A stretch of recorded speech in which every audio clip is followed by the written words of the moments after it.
আচ্ছা ডাক্তারবাবু, এর আগের ভিডিওতে আপনি বলেছিলেন যে থ্রম্বোজড হিমারয়েড কি, আর এটা বলেছিলেন যে এটার মধ্যে প্রচণ্ড ব্যথা হয়, কিন্তু এর চিকিৎসাটা একটু আমার দর্শকদের জানাতে পারেন?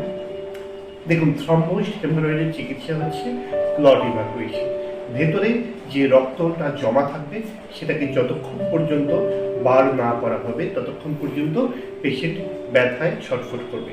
এই জন্য আমরা প্রাথমিকভাবে যেটা করে থাকি, ছোট্ট একটি লোকাল অ্যানেস্থেশিয়ার মাধ্যমে সেই ক্লটটিকে বার করে দিই এবং ধীরে ধীরে পেশেন্ট সুস্থ হয়ে যায়। কিছু ক্ষেত্রে পেশেন্টরা রাজি হন না, তাদের ক্ষেত্রে কিছু ব্যথার ওষুধ দিতে হয়, লোকাল জেলি লাগাতে হয়, অনেক সময় ইনফেক্টেড হয়ে গেলে অ্যান্টিবায়োটিক্সেরও প্রয়োজন হতে পারে। কোষ্ঠকাঠিন্য দূর করা হয়, তাহলে একটু সময় লাগতে পারে, বেশ কয়েকটি সপ্তাহ লেগে যেতে পারে। ধীরে ধীরে পেশেন্টদের ব্যথা যন্ত্রণা করতে থাকে। কিন্তু যারা কনজারভেটিভ ম্যানেজমেন্টে রেসপন্স করছেন না, তাদেরকে ছোট্ট লোকাল অ্যানেস্থেশিয়া দিয়ে ক্লট ইভাকুয়েশন করে দিতে হয়, পেশেন্ট সুস্থ হয়ে যায়। ধন্যবাদ।